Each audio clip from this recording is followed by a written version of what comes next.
Le jour où la guerre s'arrêta, Pierre Bordage, chapitre 1.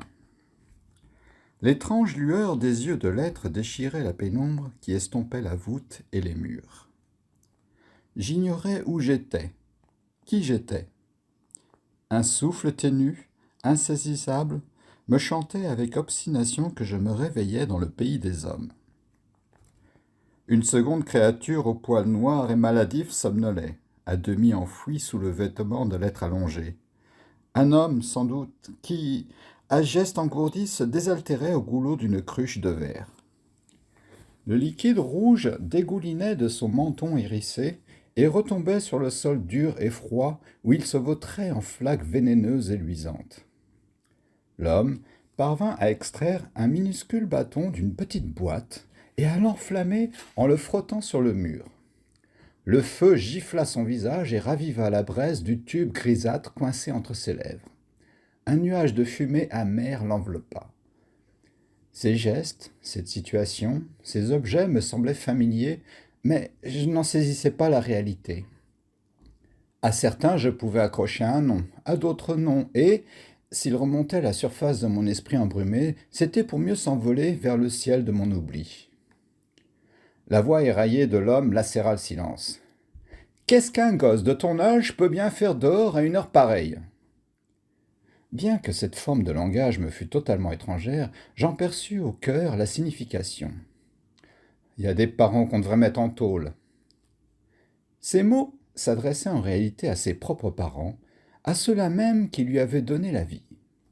Je n'étais qu'une cible transparente et passagère, une porte entr'ouverte au souffle de sa haine. Je lui expliquai, en mon âme, qu'il ne devait pas s'inquiéter pour moi ni pour mes supposés parents, le remerciai de sa sollicitude et lui demandai en quel endroit de son monde nous nous trouvions. La créature au poil noir remua faiblement les oreilles et gémit doucement. « Ferme-la, sale clébard !» cria l'homme à la créature qui geignit de plus belle. Je compris qu'il me fallait également utiliser le canal de la voix pour communiquer avec l'homme. Sale clébard, s'il savait capter le langage du silence, se révélait incapable d'ordonner sa pensée de manière cohérente. « Ne t'inquiète pas pour moi, dis-je. Les sons s'échappant de ma gorge me parurent grossiers, discordants. Quant à tes parents, ne leur en veux pas, ils s'étaient redressés sur un coude pour lamper une nouvelle gorgée du liquide rouge et odorant. Ses yeux s'injectèrent de sang, comme brusquement souillés du poison qui le torturait. « De quoi tu te mêles ? Allez, barre-toi, t'entends, petit con ? Pas envie que les flics me chopent avec toi. Cette chienne de vie est déjà assez pénible comme ça. Fiche le camp, dégage !» « Où sommes-nous, s'il te plaît ?» Je m'étais levé, la pièce de tissu blanc qui me recouvrait avait glissé jusqu'à mes pieds nus. « D'où tu sors, toi, hein ? D'une partouze de pédophile ? Tu vas finir par te les geler, allez, rentre chez toi !» Son visage n'avait plus de traits, plus de forme, plus d'âge, estompé par le néant qui se déployait en lui. Il était simplement vieux dans sa détresse, simplement l'objet du liquide rouge, l'objet de sa détresse, l'objet de son passé, et sale clébard était son objet, le sac béant où il pouvait à tout instant déverser ses surplus de dégoût. J'eus envie de faire quelque chose pour lui. « Désirez-vous, sale clébard, et toi-même, que je vous aide à changer de vie ?» Un orage de colère, cloué d'éclairs d'un rire obscène, secoua l'homme de la tête aux pieds. « Dis donc, toi, tu serais pas un peu triso, des fois ? Qu'est-ce que tu peux y changer à ma vie ? Comment tu pourrais m'aider ? Allez, fiche le camp, je te dis, ou je lâche mon kleps sur tes mollets. » La voix désaccordée heurtait les parois et s'échappait par les bouches voraces et noires des galeries. Le grondement de sale clébard, dressé sur ses pattes tremblantes, grossit le tumulte. Je sus alors que je ne pouvais rien pour eux, parce qu'ils ne le voulaient pas, parce qu'ils déambulaient, l'homme et sale clébard, le long d'un tunnel d'oubli dont ils repoussaient sans cesse les limites.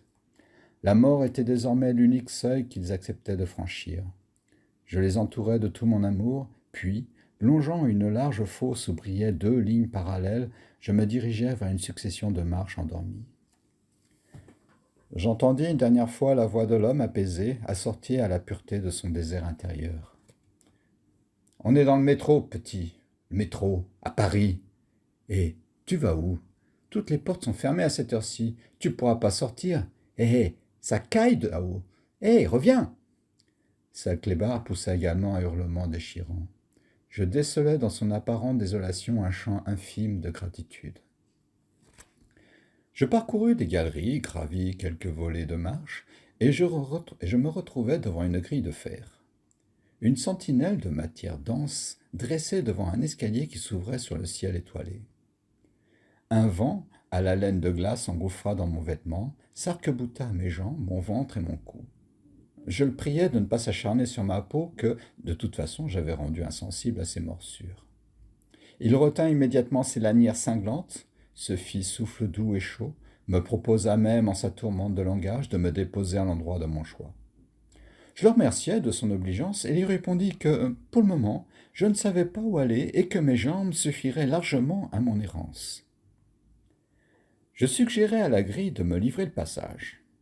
Il n'entrait pas dans mes intentions de perdre du temps à dompter la matière dense. Je voulais seulement tout voir, tout savoir d'un monde que mon esprit ne parvenait qu'à effleurer.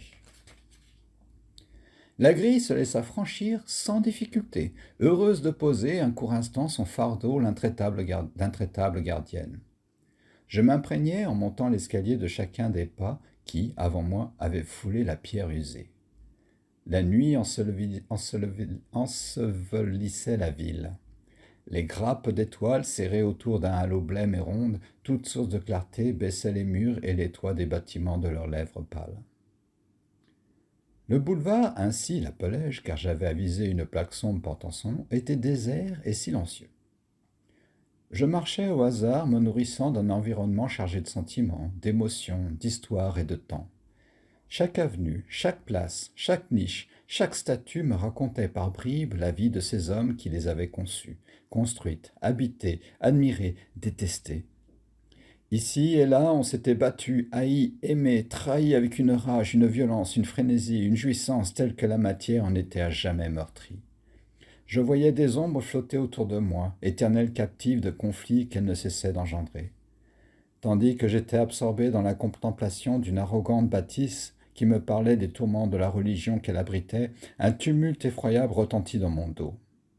Un véhicule se dirigeait vers moi, écartant l'obscurité de ses yeux blancs et blessants. Parvenu à ma hauteur, il s'arrêta avec brutalité dans un crissement strident. Deux hommes en surgirent, vêtus de manière identique, tête coiffée des mêmes couvre-chefs, plats et circulaires. À leur ceinture pendaient des semeurs de mort, durs et froids, enfouis dans leur housse protectrice. Un détail m'intrigua. J'avais cru discerner en ces hommes des gardiens de l'ordre, donc de la vie. Une flèche de lumière crue se ficha dans mes yeux. Le plus grand et le plus rond des deux hommes me demanda : « Qu'est-ce que tu fais ici, toi ?» Les éclats de sa voix grasse et lasse trahissaient son immense frustration de ne pas être chez lui en cette heure de la nuit, près d'une compagne que, pourtant, il s'ingéniait à détester en surface. « Retourne donc chez toi, homme !» lui conseillai-je à haute voix avec un sourire. « Tu seras bien au chaud et tu pourras tranquillement te disputer avec la femme qui partage ta vie. » Décontenancés par ma remarque, les deux hommes se consultèrent du regard. « Dis donc, toi, de quoi je me mêle ?» gronda le grand rond essoufflé. « Tu manques vraiment pas d'air? Tu sais au moins à qui tu parles ?» Sa réaction m'incitant à la prudence, je m'abstins de lui répliquer que lui, en revanche, manquait réellement d'air à en croire l'effarant vacarme produit par sa respiration. Le deuxième homme, plus petit, tout sec, se grattait les cheveux dans sa coiffe. Une large blessure d'âme saignait dans ses yeux noirs. Bon, on se calme et on reprend depuis le début. Sa voix était une lame tranchante, forgée par la souffrance, avec laquelle il continuait de tailler dans la plaie. Sa souffrance avait la forme d'une fille bien-aimée qui, vaincue par la maladie, avait quitté le monde des hommes un joli soir de pluie.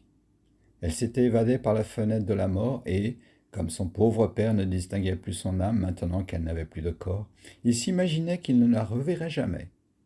Je discernais l'âme de l'enfant qui, forte de l'amour porté à son père, rôdait, indécise, malheureuse, tout près de lui. Elle n'osait pas poursuivre sa route, partir vers d'autres cieux.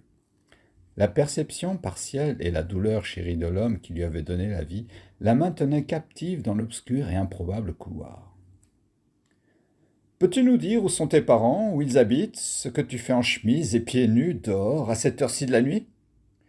Tu peux avoir confiance en nous. Nous sommes des policiers, tu sais, comme dans les séries télé.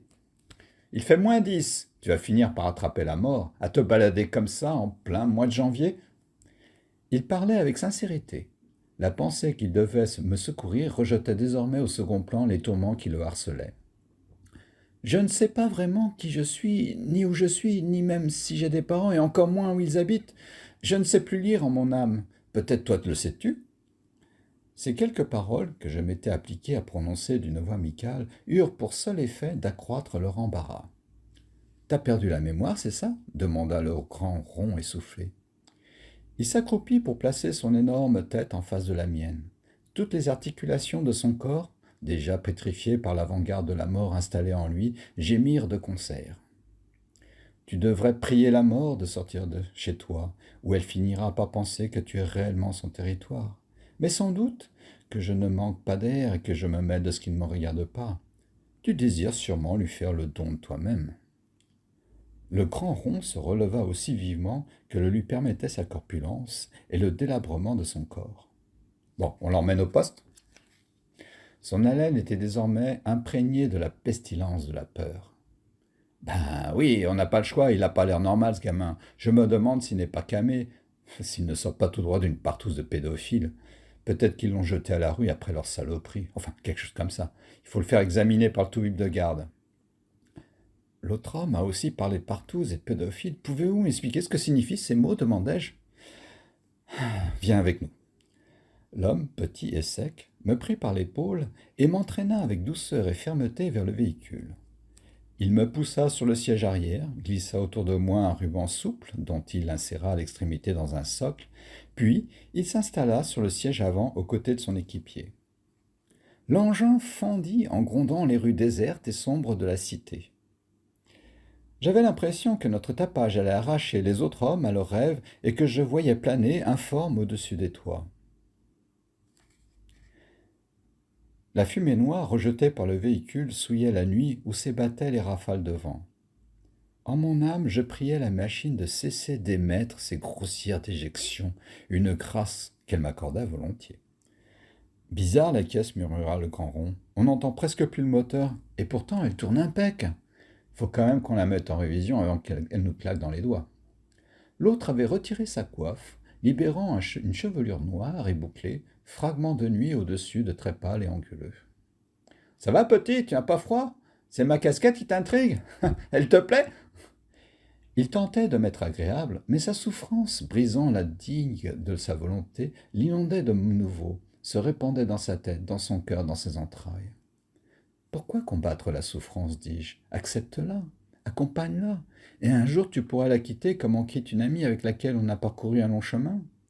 L'enfant que tu aimes est sorti de ta vie, mais non de la vie. Elle attend avec une admirable patience que tu cesses de cultiver ta peine pour poursuivre ta route.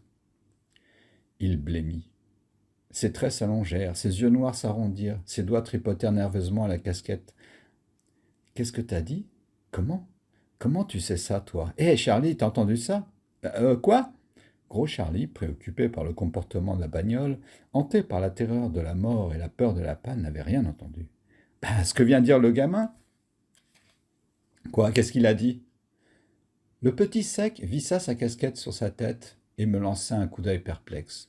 « Rien, rien, je trouve qu'il est étrange, c'est tout. »